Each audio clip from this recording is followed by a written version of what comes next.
जैसे ही सुदर्शन चक्र को मारा, प्रत्येक अंग उनका गिरता गया, योगाग्नि पीठ बनता गया,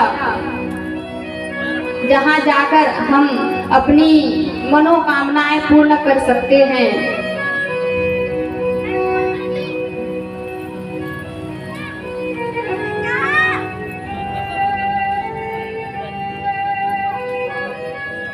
अब माता सती भगवान शंकर की अर्धांगिनी हैं, उनके अर्धांग में निवास करती हैं। तो माता सती को पुनः भगवान शंकर से, उनकी अर्धांगिनी है, उनको तो वापस आना ही था। तो यहाँ पुनर्जन्म उनका होता है। पार्वती के रूप में आई है, हिमांचल की पुत्री बनकर आती हैं। हिमांचल और मैना की पुत्री के रूप में पार्वती जी, यहाँ पार्वती का जन्म होता है।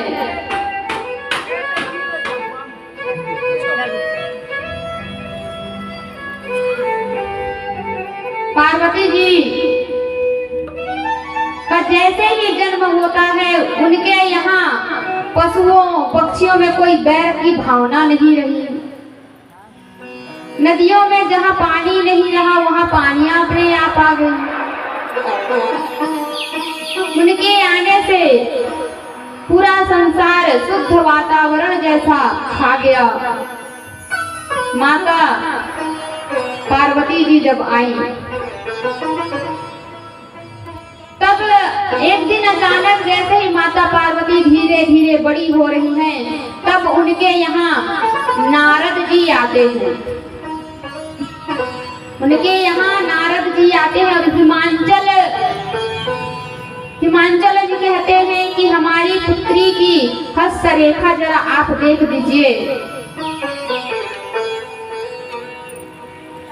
नारद जी ने जैसे ही माता पार्वती की हस्तरेखा को देखा, कहा इनके में कोई भी अवगुण नहीं है, गुण ही गुण है, गुण ही गुण है। लेकिन अवगुण इनमें दो चार ही हैं। बोले वो कैसे? इनका जो पति होगा उसमें अगुण होगा, उसमें अवगुण होंगे। इनके जो पति होंगे वो कैसे होंगे? अगुण होंगे, अमान होंगे, माता पिता से हीन होंगे, संशयों से रहित होंगे। ऐसा जब नारद जी ने बताया हिमांचल जी को, तो कहा मेरी एक ही पुत्री है, फूलों में पली राजकुमारी है, और इनके पति ऐसे होंगे। गंभीर हो गए कि इससे अच्छा तो हम विवाह ही नहीं करें, माता पार्वती का शादी ही ना करें, बोल रहे विवाह ही ना करें। तो नारद जी ने बहुत ही सुंदर समझाया और कहा ये जो अवगुण मैं आपको जो बताया, यह अवगुण तो भगवान शंकर में ही दिखाई पड़ते हैं मुझे। देखिए, आम लोगों से यदि विवाह होगा तो अवगुण कहलाएगा, लेकिन ये तो भगवान है और भगवान सामर्थ्यवान है। सामर्थ्यवान को कोई दोष नहीं लगता, कोई अवगुण उन्हें छू नहीं सकता। इसीलिए इसमें गोस्वामी जी कहते हैं, समर्थ काहू नहीं दोष सुसाई, रवि पावक सुर करी नाई। समर्थ काहू नहीं दोष सुसाई, रवि पावक सुर करी नाई। सामर्थ्यवान को कोई दोष नहीं लगता। भगवान शंकर हैं, उनमें कोई दोष नहीं है। दोष किसमें होते हैं? व्यक्तियों में, आम व्यक्ति। वो तो सामर्थ्यवान है, भगवान है, उनमें कहाँ का दोष। यदि इनका विवाह भगवान शंकर से हो जाए तो अवगुण भी गुणों में परिवर्तन हो जाएंगे। जितने भी अवगुण हैं वो गुणों में परिवर्तन हो जाएंगे। तो आप माता पार्वती से कहें कि यह तपस्या करने जाएं और भगवान शिव शंकर को पति के रूप में प्राप्त करें। और एक दिन माता पार्वती निद्रा में थी और उनको स्वप्न आया। स्वप्न कैसे आया? एक व्यक्ति था, सफेद वस्त्र पहना हुआ है। उसने कहा कि तपस्या करने जाओ। तब सुबह प्रातः जैसे हुआ तो मत अपनी माता और पिता को माता पार्वती कहते हैं कि मुझे तपस्या करने जाना है, भगवान भोलेनाथ को मुझे प्राप्त करना है,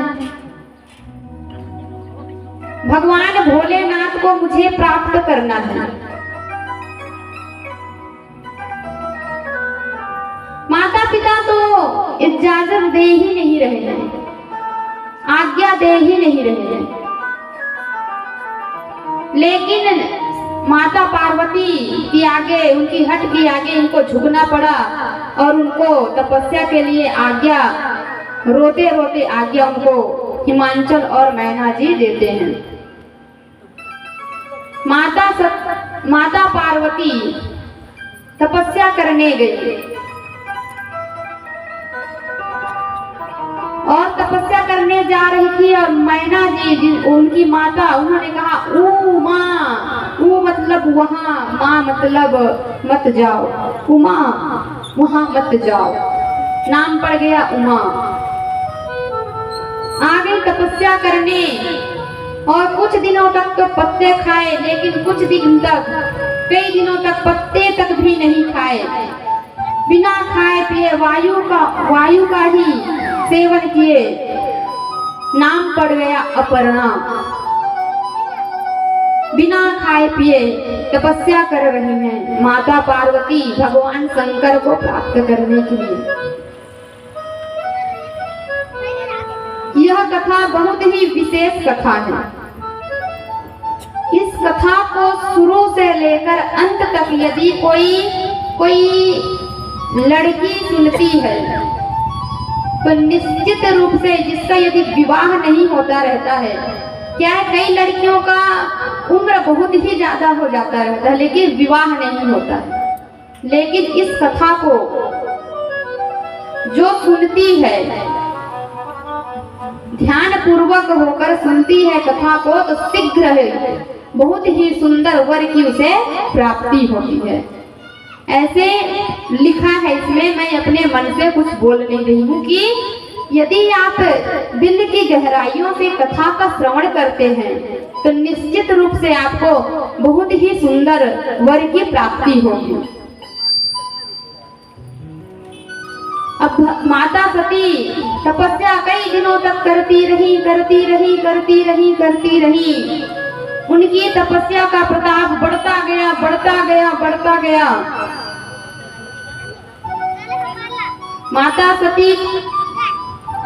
माता पार्वती का तपस्या का प्रताप इतना बढ़ा कि भगवान शंकर तक आवाज चली गई। भगवान शंकर के पास आवाज गूंजी। फिर ब्रह्मवाणी हुई कि पार्वती तुम्हारी मनोकामना पूर्ण हो चुकी है, भगवान शंकर तुम्हें पति की प्राप्ति जरूर होंगे, लेकिन जब भी आपके पिताजी आपको लेने आए तो हट मत करना, चली जाना उनके साथ। अब भगवान के पास जैसे ही सूचना मिली कि माता पार्वती उनको पाने के लिए तपस्या कर रहे हैं, तो भगवान शंकर सप्त ऋषियों को बुलाते हैं। भगवान शंकर सप्त ऋषियों को बुलाते हैं और कहते हैं कि तुम परीक्षा लेने जाओ माता पार्वती की। यदि वो उनमें पास हो जाएं तो हम विवाह करने के लिए तैयार हैं। अब सप्तऋषि जब पार्वती के पास आते हैं, जैसे ही सप्तऋषि आए और माता पार्वती जो तपस्या करने बैठी, उनको देखकर बहुत ही प्रसन्नता हुई। लेकिन परीक्षा लेने आए हैं तो कुछ अटपटी बात तो बोलनी ही पड़ेगी। बोल क्या रहे हैं कि देवी तुम किसकी तपस्या कर रही हो? बोली कि मैं भगवान शंकर को पति रूप में प्राप्त करना चाहती हूँ, इसलिए मैं तपस्या कर रही हूँ। बोले अब सप्तऋषि बोले कि पत्थर की बेटी हो, इसलिए पत्थर जैसे आपका दिमाग है, भगवान शंकर को पति के रूप में प्राप्त क्यों करना चाहती हो? अरे उसके पास तो एक रहने के लिए घर भी नहीं है, उनसे आप विवाह करना चाहते हो? उनके पास रहने के लिए एक भी घर नहीं है, आप उनसे विवाह क्यों करना चाहते हो? अरे आप कहो तो हम सर्वांग सुंदर श्रीमन नारायण से आपका विवाह करा दें। एक बार बोलिए तो सही, भगवान शंकर से विवाह करके क्या मिलेगा? उनके पास तो रहने के लिए घर भी नहीं है। तो कहा कि घर नहीं है। किसने कहा कि उनका घर नहीं है? आप ही बोल रहे हैं शमशान में रहते हैं। हर एक छोटा गांव में एक शमशान तो होता ही है। बड़ा गांव रहे तो 2-3 रहे, शहर रहे तो 5-10 रहे, शमशान शहरों में 10-5 तो होते ही होंगे। अनंत गांव हैं, अनंत शहर हैं, कई करोड़ गांव शहर हैं, इतने शमशान हैं। वो तो मेरी बहुत भाग्यशाली हूँ कि इतने सारे मेरे घर हैं। एक घर गंदा हो जाएगा तो साफ करने की कोई जरूरत नहीं है, दूसरे शमशान में चली जाऊंगी। मेरे से सौभाग्यशाली और कौन हो सकता है? तब सप्तऋषियों ने कहा कि अरे वो बाघांबरी पहनते हैं, वस्त्र तक नहीं पहनते, दिगंबर रहते हैं। तो माता पार्वती ने जवाब दिया कि उनके पास वो कपड़ा नहीं पहनते, वस्त्र नहीं पहनते, तब तो मैं और ही सौभाग्यशाली हो गई। बोले कैसे? अरे कौन सी नारी चाहेगी कि कपड़ा धोना पड़े, घर साफ करना पड़े? मेरी किस्मत तो देखो, मुझे कपड़ा धोना नहीं पड़ेगा, मुझे घर सफाई करने की जरूरत नहीं पड़ेगी। तब भगवान सप्तऋषियों ने कहा कि अरे वो तो भिक्षा मांग कर खाते हैं, भोजन भी नहीं बना के खाते। तब माता पार्वती ने कहा तब तो मैं और बड़भागी हूँ, मुझे खाना भी बनाना नहीं पड़ेगा, भोजन भी नहीं बनाना पड़ेगा। ऐसा ससुराल किसको प्राप्त होगा जहाँ कुछ करना ही ना पड़े। अब जब भगवान भिक्षा में जो भी लाएंगे तो घर में पत्नी रहेगी तो उसको भी तो खिलाएंगे। तो ना तो मुझे घर सफाई करनी पड़ेगी, ना कपड़े धोने पड़ेंगे, ना भोजन बनाने पड़ेंगे। तब मैं तो और भी भाग्यशाली हूँ, मुझे कुछ करना ही नहीं पड़ेगा, बस दिन भर रात भर मैं पति की ही सेवा करूंगी। सप्तऋषियों ने कहा धन्य है माता पार्वती, आप जैसे कौन हो सकता है। अब भगवान शंकर के पास जैसे ही सप्तऋषि गए और उनकी भूरी भूरी प्रशंसा करने लगे, तब उनकी प्रशंसा में सुनते सुनते इतने मग्न हो गए कि उनको समाधि लग गई। बहुत ही सुंदर समाधि लग गई और राम जी उनके हृदय में बैठ गए और अत्यंत वर्ष तक समाधि लगी रही। अब भगवान शंकर की तो समाधि लगी है। अब इधर एक राक्षस उत्पन्न हो गया, नाम है तारक नाम का असुर हुआ, तारक असुर। अब देवी देवता को बहुत डराते थे, देवी देवता बहुत उनसे भय करते थे, डरते थे। तो भगवान ब्रह्मा जी के पास गए, ब्रह्मा जी के पास गए और कहा कि तारक असुर को जैसे भी हो इसका वध कर दो, तारक असुर का जैसे भी हो वध कर दो। ब्रह्मा जी ने कहा इसे मैं तो क्या, इसे श्रीमन नारायण को क्या, शिव जी क्या, इसे कोई मार नहीं सकता। बोले कैसे? इन्हें केवल एक ही व्यक्ति मार सकता है, भगवान शिव और माता पार्वती के पुत्र। देवी देवताओं ने कहा जब इनका विवाह हुआ ही नहीं है तो पुत्र कहाँ से होगा? पुत्र ही नहीं होगा तो तारकासुर तो मरेगा ही नहीं। तो भगवान शंकर को कैसे भी हो विवाह के लिए बोलना चाहिए। सभी देवी देवता विवाह के लिए शंकर भगवान को बोलना चाहे, लेकिन भगवान शंकर समाधि में लीन थे और भगवान श्री राघवेंद्र सरकार को उन्होंने ध्यान किया है और समाधि में बैठे हैं।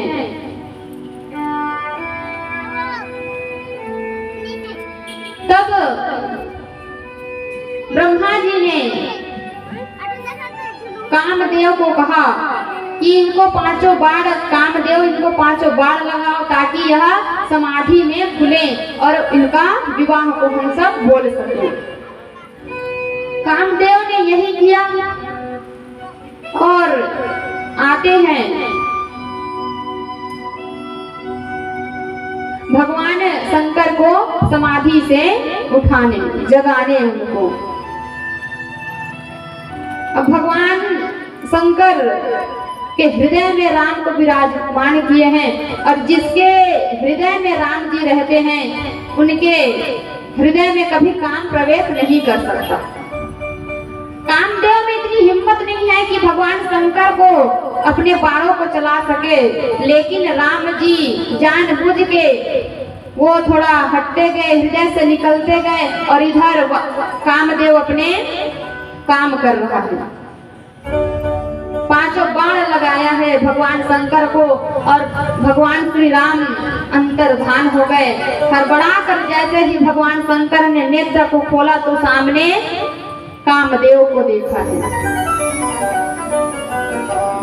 जब शिव तीसर नयन उघारा, भगवान के तीसरा नेत्र जैसे ही खुला, कामदेव जल के भस्म हो जाता है।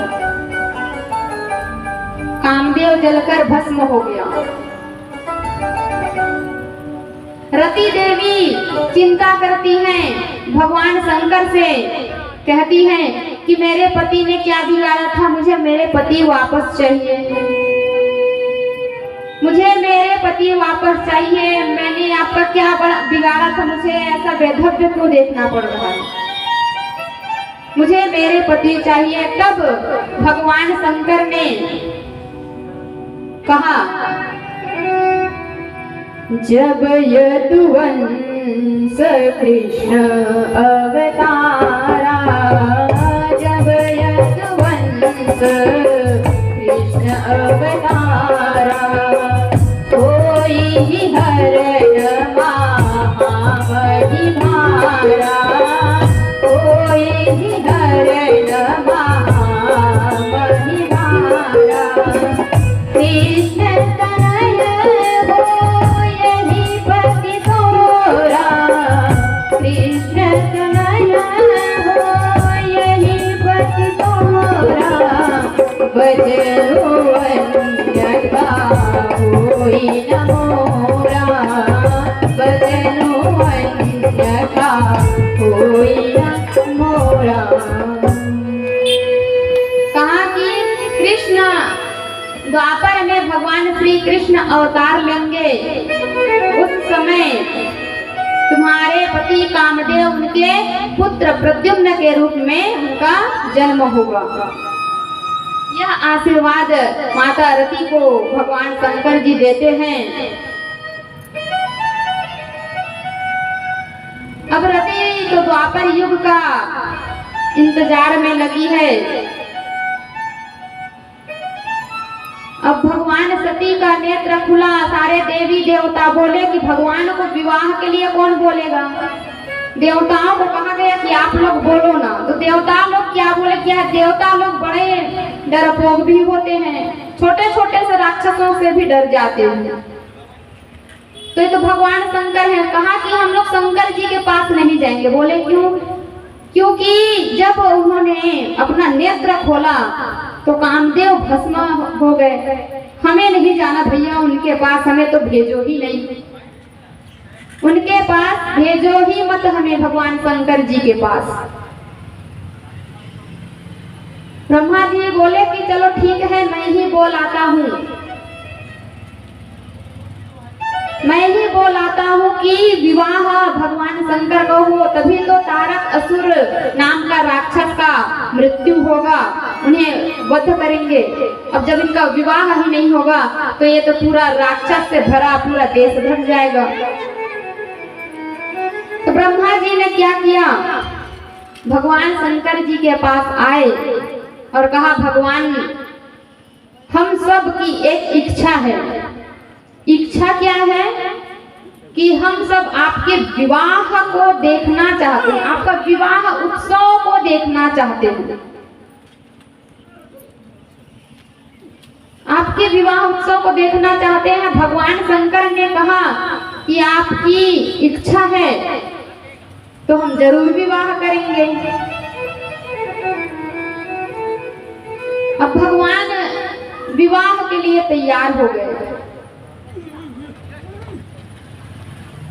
विवाह के लिए भगवान को तैयार किया जा रहा है।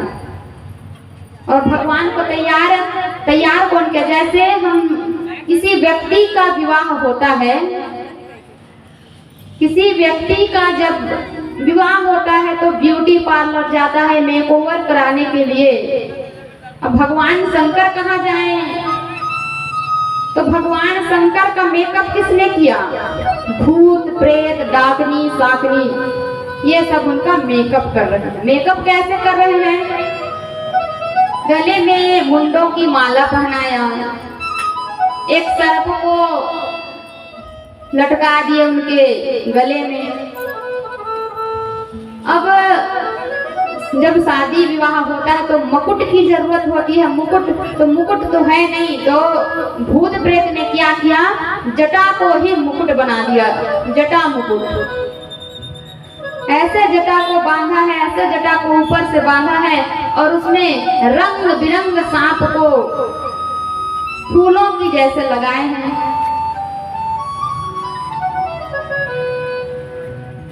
बाल भी उनका तैयार हो गया, गले में सर्प इत्यादि भी पहना दिए। अब बच गया कुंडल। तो कुंडल कहाँ से लाए? भूत प्रेत है तो कुंडल क्या का बनाया? बिच्छू का। देखिए कैसा श्रृंगार, अद्भुत श्रृंगार, ऐसा आज तक किसी ने देखा है ना सुना है। लेकिन भगवान शंकर सर्प की माला, सर्प की फूल, बिच्छुओं की कुंडल, अब तैयार तो सर्वांग पूरा हो गए। लेकिन कमी रह गई पाउडर की। हर कोई तैयार होता है तो मेकअप करता है, पाउडर लगाता है। तो भगवान को पाउडर चाहिए, तो पाउडर तो लगाएंगे नहीं, क्योंकि कुंडल बिच्छू का पहने हैं, सर्प का माला पहने हैं, तो पाउडर भी अद्भुत होगा। वह पाउडर क्या है? मरे हुए व्यक्ति का चिता को पाउडर बनाया है और उसको पूरे संपूर्ण शरीर में लगाया है। भूतों ने ऐसा तैयार किया है भगवान शंकर का। चिता भस्मांग लेपो गरलमसनम द्विपट धरो जटाधारी कंठे भुजगपतिहारी पशुपति। भगवान शंकर को चिता बड़ी प्यारी लगती है। भगवान शंकर को कुछ दो या ना दो, लेकिन चिता इतनी पसंद करते हैं। चिता को क्यों इतने पसंद करते हैं? क्योंकि एक व्यक्ति अचानक मर गया, 4 लोगों ने कंधे दिया और राम नाम सत्य है, राम नाम सत्य है, राम नाम सत्य है। भगवान शंकर दूर से देख रहे थे, बोले कि राम नाम सत्य है, यह नारा तो मेरा भी है, मैं भी इनके साथ चलूं। भगवान शंकर पीछे पीछे राम नाम सत्य है, राम नाम सत्य है नारा लगा रहे हैं और बड़े खुश हो रहे हैं उन लोगों के लिए जो कंधे दिए हैं, बोल रहे हैं राम नाम सत्य है, राम नाम सत्य है। और भगवान शंकर बड़े प्रसन्न हो रहे हैं, मेरे भगवान का नाम ले रहे हैं, मेरे प्रभु का नाम ले रहे हैं। फिर वही लोग जैसे ही चिता को जलाए और एक चाय की दुकान में आके बैठ गए और चार लोगों ने क्या क्या बात कर रहे थे। एक ने कहा कि तुम्हें कैसे पता कि अचानक मर गया? अरे मेरे को फोन आया, फिर मैं तुरंत गया, मेरा तो घर में पुताई का काम चल रहा था। वैसे भी आजकल लेबर की बड़ी कमी है, ले दे के 2-4 मिला था, लेकिन छुट्टी करके आया हूँ। एक ने कहा अरे तुम तो अपना छोड़ो, मेरी तो आजकल सरकारी नौकरी लगी हुई है, इसको मरना ही था तो संडे को मर जाता, आज ही क्यों मरा है? अब भगवान शंकर ये सबको सुन रहा था, देख रहे थे। कहा कि हे भगवान, इन लोग को मैं तो अपनी बिरादरी का समझ रहा था, ये तो किसी और की बिरादरी के लगते हैं। फिर जाके चिता को देखा और कहा धन्य हो इस चिता को ऐसे उठाया और धन्य हो इस चिता जिसके वजह से 4 लोगों ने कम से कम राम नाम का आश्रय तो लिया कम से कम। तभी चिता को ऐसे भस्म किया, तभी से चिता भस्मांग ले वो गरलमसनम दुष्पट धरो। चिता का भस्म लगाते हैं, चिता उनको अति प्रिय लगती है और शमशान में भी रहते हैं, क्योंकि राम नाम सत्य है, ये भगवान शंकर का नारा है। और मरे हुए व्यक्ति को जब ले जाते हैं तो यही बोलते हैं कि राम नाम सत्य है। तो भगवान शंकर को पाउडर लगा रहे हैं चिता की। अब कमी सारा तैयारी तो हो गया, कमी रह गई तो गाड़ी की। तो देवताओं ने कहा कोई अच्छा खासा वीआईपी गाड़ी मंगवा ले तो कैसा रहेगा? तो कहा कि जिस नंदी पर मैं जीवन भर बैठा और ऐसे अच्छे मुहूर्त में जब मैं अपने नंदी का त्याग कर दूं तो वह क्या सोचेगा? जीवन भर जिसमें मैं चढ़ा, आज भी मैं उसी में चढ़ कर जाऊंगा। बोले ठीक है। अब बैल में बैठ गए। बैल में बैठे तो बैठे, लेकिन बैठे कैसे? उल्टे बैठ गए। बैल इधर मुंह, बैल का मुंह इधर, भगवान का मुंह इधर, क्योंकि बारात में नारायण भगवान भी थे, ब्रह्मा भगवान भी थे, सभी देवी देवताओं थे। तो कहा कि मेरे राघवेंद्र सरकार हैं, मेरे श्रीमन नारायण हैं, मेरे इष्ट देव हैं, उनकी तरफ मैं अपना मुंह नहीं करूंगा, उनके तरफ ही मुंह करूंगा। दुनिया मुझे कुछ भी समझे, लेकिन भगवान को मैं अपना पीठ नहीं दिखाऊंगा। तो भगवान उल्टे ही बैठ गए। देवी देवताओं ने कहा कि आप सीधे बैठ जाइए, उल्टे बैठे हैं पागलों की तरह। बोले तुम्हें क्या दिक्कत है? मेरी नंदी को दिक्कत है तो पूछो कोई, यदि इनको दिक्कत है तो मैं सीधे बैठ जाऊं। नंदी को पूछा तो सर को हिला दिया, कोई दिक्कत नहीं है। अब भगवान उल्टे ही बैठे हैं और बारात प्रस्थान हो रहा है। तो बारात लोग आए हैं,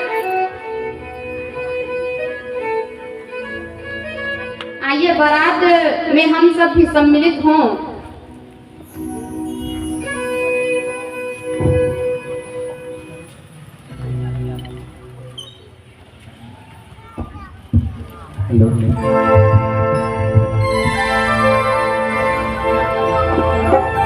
बोल शंकर भगवान की जय।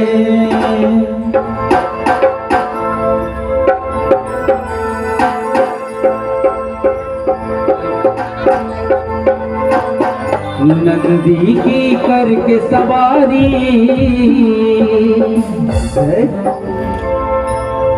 डमरू वाला रे है, गले में लिपटा नाग भुजंगा काला रे।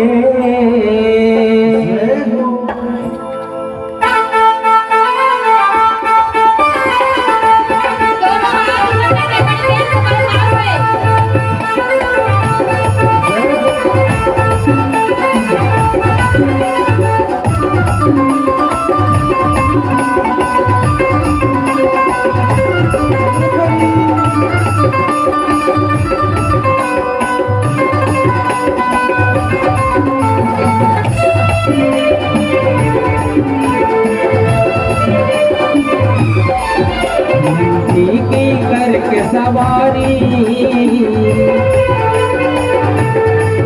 नंदी की करके सवारी डमरू वाला रे,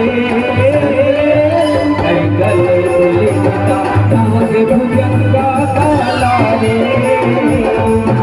गले में लिपटा नाग भुजंगा काला रे, नंदी की करके सवारी, नंदी की करके सवारी डमरू वाला रे, गले में लिपटा नाग भुजंगा काला रे, गले में लिपटा नाग भुजंगा काला रे।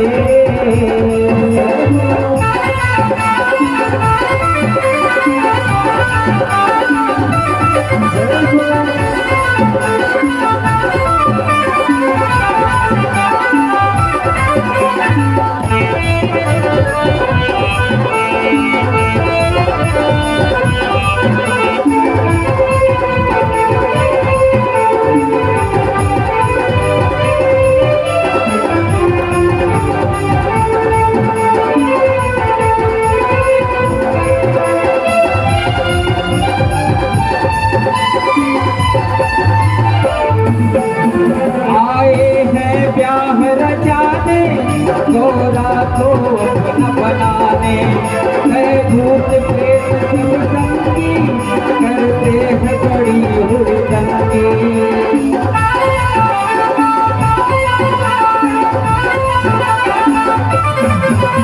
आए हैं ब्याह रचाने, गोरा तो अपना बनाने, भूत प्रेत सब संगी करते हैं बड़ी हुड़दंगी, क्या अद्भुत रूप बनाया,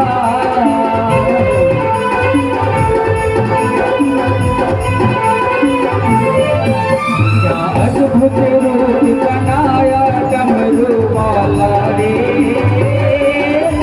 गले में लिपटा नाग भुजंगा काला रे, गले में लिपटा नाग भुजंगा काला रे।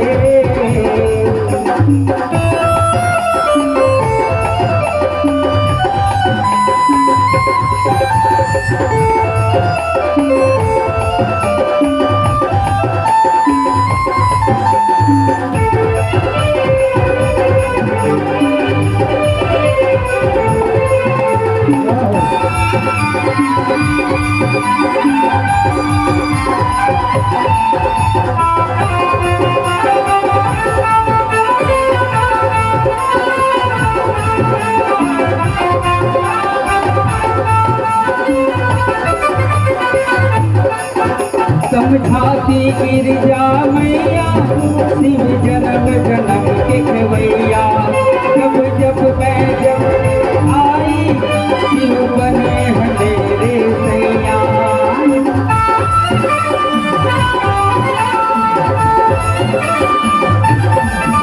समझाती गिरजा मैया शिव जन्म जन्म के खवैया, जब जब मैं जग में आई शिव बने हमेरे सैया, जोड़ तू मेरा नाता,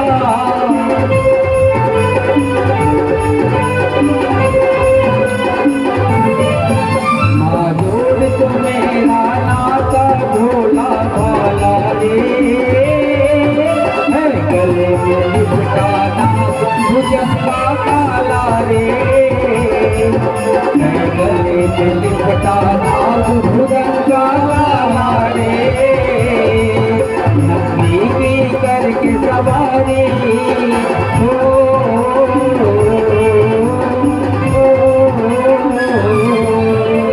नंदी की करके सवारी डमरू वाला रे, गले में लिपटा नाग भुजंगा काला रे, गले में लिपटा नाग भुजंगा काला रे,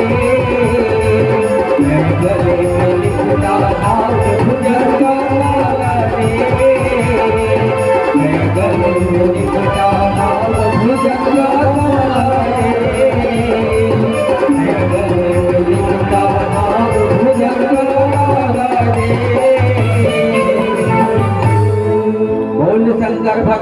भगवान की जय हो। कैसे ये अद्भुत श्रृंगार है। अच्छा, भूत प्रेत डाकनी साकनी जिन्हें कोई भी देखता है तो भगाता है, पूजा पाठ इत्यादि करते हैं, लेकिन भगवान शंकर जिनको कोई नहीं पूछता उसको हम पूछते हैं। इसलिए जितने भी भूत प्रेत डाकनी साकनी हैं सभी को अपने विवाह में सम्मिलित करते हैं। और भूत प्रेत कैसे हैं? को मुखहीन विपुल मुख बाहु, बिनु पद कर को बहु पद बाहु। को मुखहीन विपुल मुख बाहु, बिनु पद कर को बहु पद बाहु। विपुल नयन को नयन विहीना, विपुल नयन को नयन विहीना। हृष्ट पुष्ट को अति तन कीना, रुष्ट पुष्ट को अति तन कीना। ये भूत प्रेत डाकनी साकनी ये सब कौन है? नवधा भक्ति। नवधा भक्ति श्रद्धा और विश्वास के पावन परिणय में सम्मिलित होने के लिए आए हैं। नवधा भक्ति कैसे में कह सकते हैं? श्रवणम कीर्तनम विष्णु, विस्मरणम पाद सेवनम, अर्चनम वंदनम दास्यम, सख्यम आत्मनिवेदनम। ये 9 प्रकार की भक्ति है और ये 9 प्रकार की भक्ति शायद इन्हीं में है। जैसे को मुखहीन, मुखहीन मतलब किसी के मुख नहीं है, किसी के मुख नहीं है, तो श्रवण करने के लिए मुख की आवश्यकता नहीं होती है। श्रवण करने के लिए कानों की आवश्यकता होती है, मुख की नहीं। तो ये श्रवण भक्ति है। को मुखहीन विपुल मुख बाहु, और किसी के अनंत मुख हैं, बहुत सारे मुख हैं। ये बहुत सारे मुख कौन से हैं? बहुत सारे मुख का मतलब कीर्तन करना, ये दूसरी भक्ति है। अब भाई जितने ज्यादा मुख होंगे उतनी ज्यादा भक्ति होगी, उतनी ज्यादा कीर्तन होंगे। ये कीर्तन भक्ति है। को मुखहीन विपुल मुख बाहु, बिनु पद कर, किसी के पैर नहीं है, किसी के हाथ पैर नहीं है, तो ये स्मरण भक्ति है। तीसरी भक्ति स्मरणम, किसी के हाथ पैर नहीं है तो स्मरण तो कर सकता है प्रभु का, तो ये तीसरी भक्ति है। विपुल नयन को नयन विहीना, किसी के नयन नहीं है, आंख नहीं है, किसी के आंख नहीं है, तो किसी ये अर्चन भक्ति है। आप अर्चना करने के लिए नेत्र की आवश्यकता नहीं पड़ती, क्योंकि आप अर्चना करेंगे अपनी नेत्र को बंद कर। अर्चना जब भी करते हैं तो अपनी नेत्र हम बंद कर देते हैं, तो इसमें नेत्र की आवश्यकता हमें नहीं पड़ती है। तो ये अर्चन भक्ति है। और कोई नयन विहीना, यह वंदन भक्ति है। ऐसे ही और क्या कहते हैं? हृष्ट पुष्ट, ये दास्य भक्ति है। यदि आप किसी के दास बन जाएं तो हृष्ट पुष्ट रहोगे, तभी तो आप सेवा कर सकेंगे। तो ऐसे ही 9 प्रकार की भक्ति, 9 प्रकार की जो भक्ति है वो यह डाकनी साकनी भूत प्रेत, किसी के सुअर के मुंह, किसी के कुत्ते के मुंह, किसी के बिल्ली के, किसी के सियार के, ये सब दास्य भक्ति है। दास अपने आप को, दास को आप कुत्ता कह लो, बिल्ली कह लो, लेकिन दास कुछ भी नहीं बोल सकता। स्वामी मेरे जो भी बोले मैं वही हूँ। इसीलिए किसी के कुत्ते का मुंह, किसी के सियार का, किसी के बिल्ली का, ऐसे ऐसे अद्भुत बाराती अब बारात जा रहे हैं। जैसे ही हिमाचल प्रदेश में पहुंचते हैं, हिमाचल प्रदेश पहुंचने के बाद अब सबसे पहले सब अपने अपने गण के हिसाब से अपने अपने सब चल रहे थे। सबसे पहले कौन चल रहा था? इंद्र। अब जैसे ही हिमाचल प्रदेश के बच्चों ने इंद्र देवता को देखा तो कहा, दूल्हे सरकार तो बहुत ही सुंदर हैं, इतने सुंदर तो हमने आज तक नहीं देखा, कितने सुंदर दूल्हा सरकार हैं। तो किसी ने कहा, ऐसे ही मत बोलो बच्चों, जाके पूछ लो कि दूल्हे सरकार यही हैं कि कोई और है। तो जैसे ही बच्चे इंद्र के पास जाते हैं और कहा कि बुरा ना माने तो एक बात पूछें। बोलो पूछो। तो कहा, क्या दूल्हा सरकार आप ही हैं? बोले भैया कान को पकड़ लिया, राम राम राम, हम दूल्हे सरकार नहीं, हम तो दूल्हे सरकार का दासानुदास हैं, दासों के दास हैं। बच्चे बोले, क्या बात है भाई, दासों के दास इतने सुंदर हैं तो भगवान शंकर कैसे होंगे? बहुत प्रसन्न हो रहे हैं कि भगवान बहुत ही सुंदर होंगे। इतने में इंद्र चले गए और उनके बाद सर्वांग सुंदर श्रीमन नारायण को देखा तो कहा, हो न हो दूल्हा सरकार यही हो, क्योंकि दुनिया में इनसे ज्यादा सुंदर तो कोई हो ही नहीं सकता। सर्वांग सुंदर श्रीमन नारायण। बच्चे उनको देखा और कहा कि दूल्हा सरकार आप ही हैं क्या? बोले, मैं दूल्हे सरकार तो मैं नहीं हूँ, दूल्हे सरकार का मैं परम मित्र हूँ, उनका सेवक भी हूँ। तो कहा, उनके सेवक, उनके मित्र इतने सुंदर हो सकते हैं तो भगवान शंकर कितने सुंदर होंगे? श्रीमन नारायण ने कहा, देखो बच्चों, यदि श्रीमन शंकर भगवान से आप बचकर आ जाते हैं तो मेरे पास आ जाना, तब तक आप स्वागत कीजिए दूल्हे सरकार का। बोल ठीक है। इतने में नारायण भगवान भी आगे चले गए। उसके बाद देखा भूत प्रेत डाकनी साकनी सांप बिच्छू देखा तो सब डर गए बच्चे और वहां से जैसे ही भागे हैं और घर में प्रवेश किया, घर अपनी अपनी माता को कहा कि अपनी अपनी दरवाजे बंद कर लीजिए, भूत प्रेत आ रहे हैं, ये साक्षात यमराज आ रहे हैं। माताओं ने हंसी मजाक समझ ली और कुछ नहीं कहा और माता मैना के पास जाते हैं और कहा कि बारात आ गई है, आप स्वागत का तैयारी कीजिए। अब माता मैना आरती की थाल लेकर आ रही हैं। भगवान श्रीमन नारायण को देखा तो कहा कि मेरे दामाद जी इतने सुंदर, धन्य हो माता, धन्य हो मेरी पुत्री पार्वती जो इतनी सुंदर श्रीमन नारायण मिल रहे हैं पति के रूप में। बहुत ही प्रसन्न हो रही हैं और आ रही हैं आरती को थाल को पकड़ के। दक्ष प्रजापति ने कहा,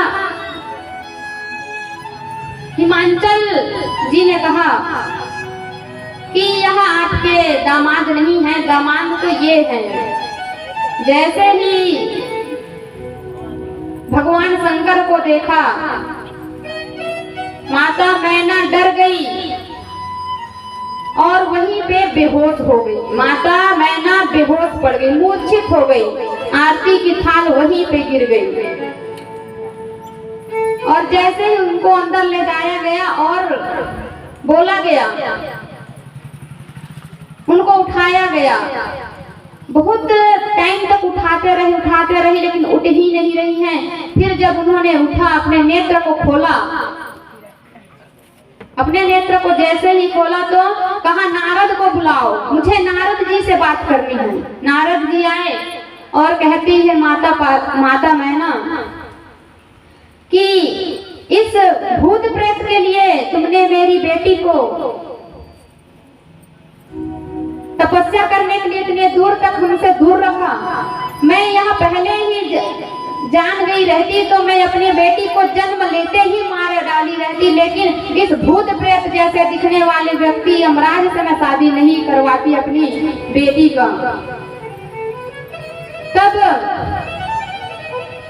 नारद जी समझाते हैं कि माता, जिसको आप अपनी बेटी मान रही हैं वो दरअसल में आपकी बेटी नहीं है,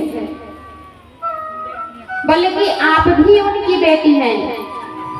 पहले जन्म में ये सती थी, दक्ष प्रजापति की बेटी सती भगवान शंकर की पत्नी थी, अर्धांगिनी थी, लेकिन किसी कारणवश इन्हें अपना देह का त्याग करना पड़ा और यह अभी आपकी पुत्री के रूप में जन्म ली है। यह कोई मामूली सी कन्या नहीं है। समझा रहे हैं नारद जी, और समझा कैसे रहे हैं? मैं ना सत्य सुनहु मम वाणी, जगदम्बा तव सुता भवानी। यह कोई साधारण स्त्री नहीं है, कन्या नहीं है, साक्षात जगदम्बा है, भवानी है, आदि शक्ति है। आप इनका भार अपने ऊपर मत लीजिए, इनका भार आप अपना भार भी इनको दे दीजिए तो आपका कल्याण हो जाएगा। अब माँ मैना को समझ में सारी बात आई और वह भगवान शंकर की जैसे ही आरती करने गई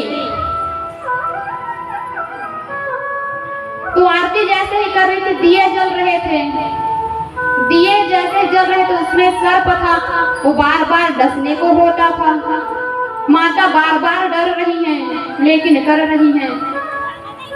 अब एक बार देवता लोग, क्या देवताओं का काम ही कुछ अटपटा रहता है, उल्टा पुल्टा बात लोगों को कहते सुनाते रहते हैं।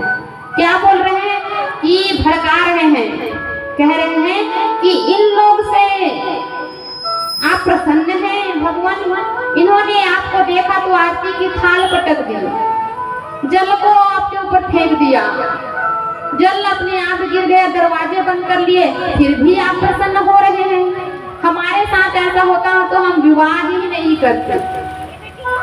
भगवान शंकर ने कहा हमारा अपमान, हमें तो कोई पता नहीं है कि हमारा अपमान हुआ। बोले आपका अपमान तो हुआ, थाल गिर गया आरती का। बोले ये तो रिवाज समझ रहा हूँ मैं, ऐसे ही दूल्हे सरकार को देखकर आरती की थाल गिरती होगी, ये कोई रिवाज होगा। बोले धन्य हो सरकार आप। फिर कहा कि जल गिर गई आपको देखकर, कहा कि मेरे तो जटा में ही गंगा मैया रहती हैं, तो इतना सारा जल मेरे में है, तो एक छोटा सा पात्र का जल गिर गया तो उसमें क्या बिगड़ गया किसी का। बोले धन्य हो स्वामी, आप जैसा कौन हो सकता है। आपको देखकर दिए बुझ गए, आपको जरा भी कुछ नहीं लगता। बोले कि हमारे मुकुट में तो चंद्रमा है, इतना प्रकाशित है, द्वितीय का चंद्रमा इतना प्रकाशित कर रहा है, तो छोटी सी दिए की बुझ जाने से अंधेरा तो नहीं हो जाएगा। कितना भी भड़काने की कोशिश किए देवता लोग, लेकिन भगवान शंकर को कोई असर हुआ ही नहीं। अब भगवान की विवाह में भूत प्रेत थे। भूत प्रेत ने क्या कहा कि माता मैना तो हमें देखकर बेहोश हो गई, शंकर भगवान को देखकर बेहोश हो गई, और कहीं विवाह तक रुकेंगे तो बेहोश होकर कहीं ऊपर ही ना चली जाए, इसलिए हमें तो पहले भोजन करा दिया जाए। अब भूत प्रेत है, भूत प्रेत जैसे ही बात करेंगे, उनको खाने की सूझी, कहा हमें भोजन खिला दो, बाद में विवाह संस्कार आदि करना। तो उनको भोजन कराया जा रहा है। अब मनुष्य लोग हैं, सब डर रहे हैं भोजन कैसे कराएं, तो बड़ी बड़ी बांस को काट काट के ले आए और अपने चम्मच में लगाया और ऐसे परोसने लगे। भूत प्रेतों को भोजन कराते हैं दूर दूर से, बांस को काट काट के ले आए हैं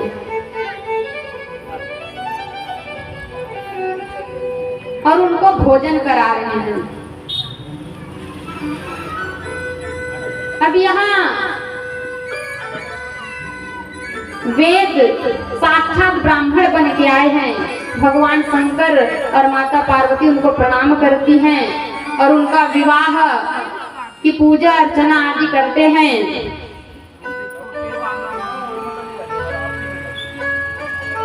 पूजा जैसे ही विवाह उनका होता है और संपन्न होता है, माता सती माता पार्वती को समझाती हैं। माता पार्वती को माता मैना जी समझा रही हैं कि करे हो सदा शंकर पद पूजा, करे हो सदा शंकर पद पूजा, नारी धर्मोपति देवो न दूजा, नारी धर्मोपति देवो न दूजा, करे हो सदा शंकर पद पूजा, करे हो सदा शंकर पद पूजा, नारी धर्मोपति देवो न दूजा, नारी धर्मोपति देवो न दूजा। बहुत ही सुंदर माता मैना जी को समझा रही हैं। देखिए ऐसे ही सभी को समझाना भी चाहिए अपने बेटियों को कि पति की सेवा करना, सास ससुर की सेवा करना। लेकिन कई कई माताएं क्या करती हैं, कई माताओं का आचरण बड़ा खराब होता है। जरा सी सास ससुर की बात नहीं मानती कई बहू तो बेटियां अपने घर बुला लेती, बेटियों को अपना घर बुला लेते हैं। कहा कि तुम्हें किसी की सेवा करने की कोई जरूरत नहीं है, तुम हमारी बेटी हो, तुम्हें रानी जैसे यहाँ रखे, तुम्हें सेवा करने के लिए थोड़ी भेजे हैं। कई लोग का ऐसा मानना होता है और अपनी बेटियों को बिगाड़ करके रख देते हैं। लेकिन धन्य हो माता मैना अपनी बेटी को सुंदर शिक्षा दे रही है। ऐसे ही अपनी बेटियों को सुंदर शिक्षा सभी माताओं को देना चाहिए कि जैसे भी हो, सुख हो दुख हो, अपने पति का साथ कभी छोड़ना मत।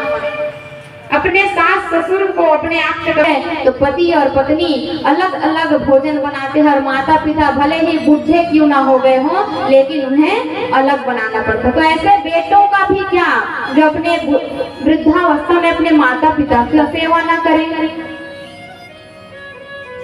अपनी माता पिता की सेवा सभी को करनी चाहिए। जिसने देखिए भगवान को तो किसी ने देखा नहीं है, भगवान की मूर्ति को सब देखते हैं, मूर्ति की ही पूजा की जाती है। लेकिन साक्षात भगवान कोई है तो वो है माता और पिता। कहते हैं त्वमेव माता च पिता त्वमेव। भगवान को ही माता और पिता समझना चाहिए।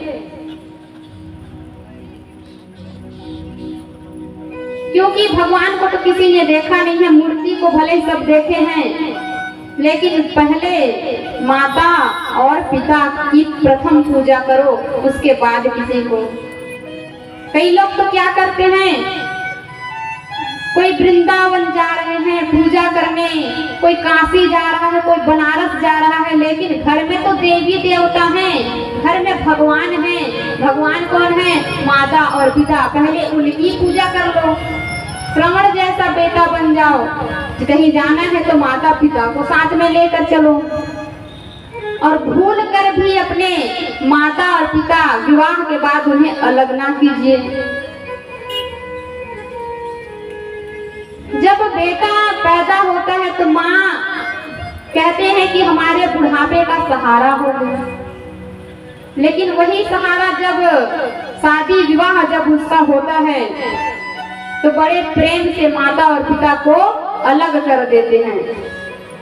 और कई लोग तो अपने माता पिता को अलग करके अपने सास ससुर को ले आते हैं।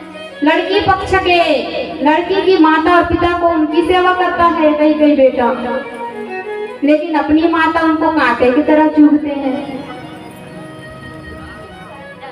हमारे भारतीय संस्कृति ये नहीं कहती। हमारे भारत में भगवान श्री राम श्री कृष्ण अवतार लिए थे।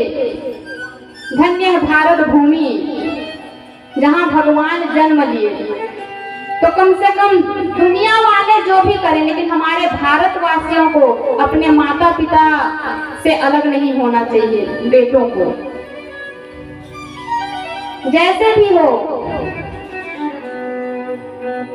उनके वृद्धावस्था में उनकी साथ हो। बहू का भी फर्ज बनता है कि वो अपनी माता पिता को तो छोड़ के आ गई हैं, लेकिन सास ससुर की सेवा करें। और लड़की की माता पिता को भी यही शिक्षा देना चाहे कि हम कुछ भी हो बेटी, लेकिन अपने सास ससुर को देख रेख करना,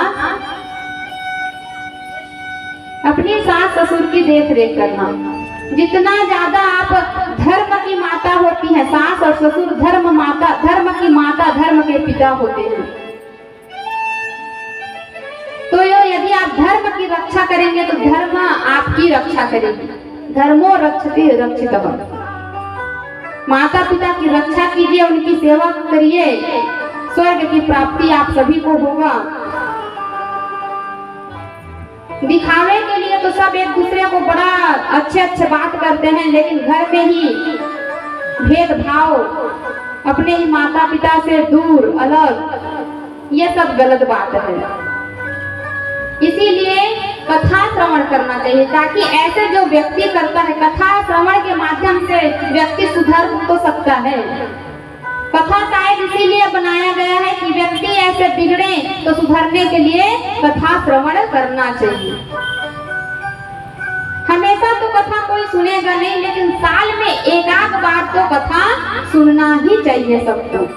इससे जीवन में तन की मन की शुद्धि होती है, अच्छे विचारधाराएं आती है मन में।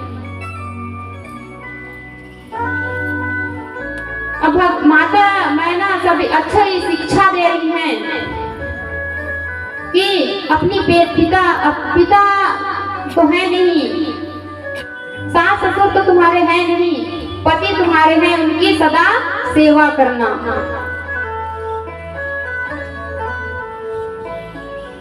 सदा उनकी सेवा करना। और माता का जब विदा हुआ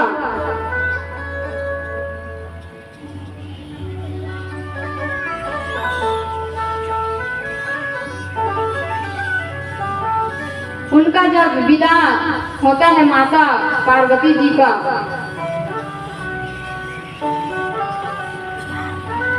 तो अब विदाई में तो सभी रोना गाना इत्यादि होते ही हैं।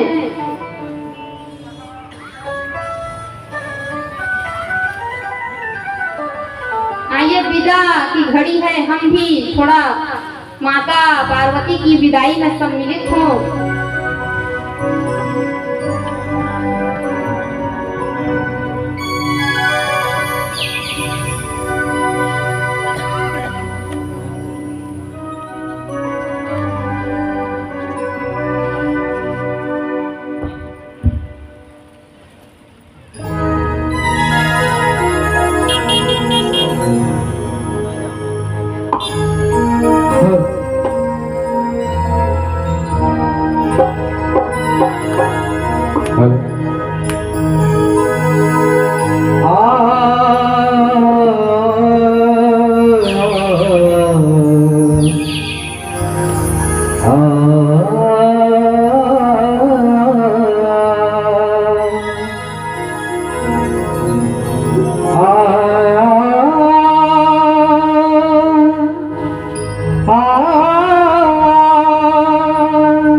मिलन 7 दिन का तुम्हारा हमारा, मिलन 7 दिन का तुम्हारा हमारा। जिंदगी रही तो मिलेंगे दोबारा, मिलन 7 दिन का तुम्हारा हमारा, मिलन 7 दिन का तुम्हारा हमारा।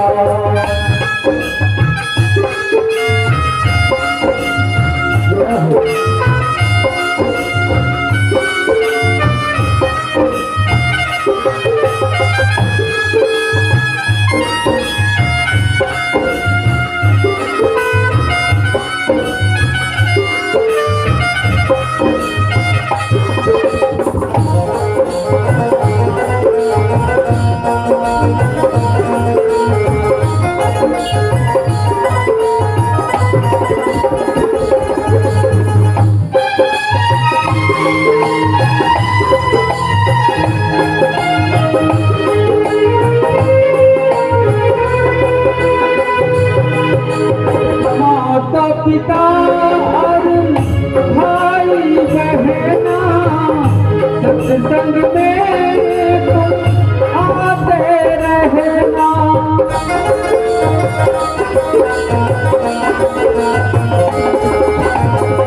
माता पिता और भाई बहना सत्संग में तुम आते रहना।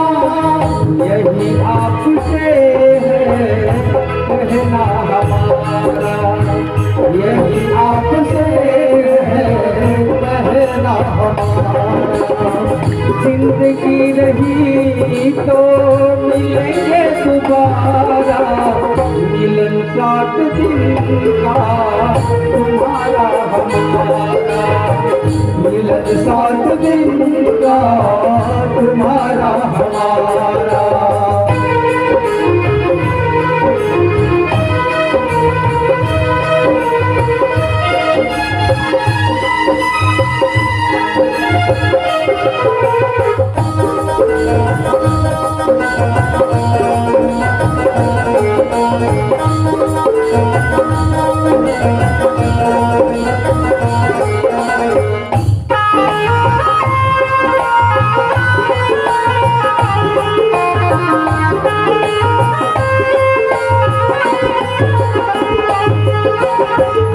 रबता जोगी बहता पानी, अपनी तो है यही है कहानी।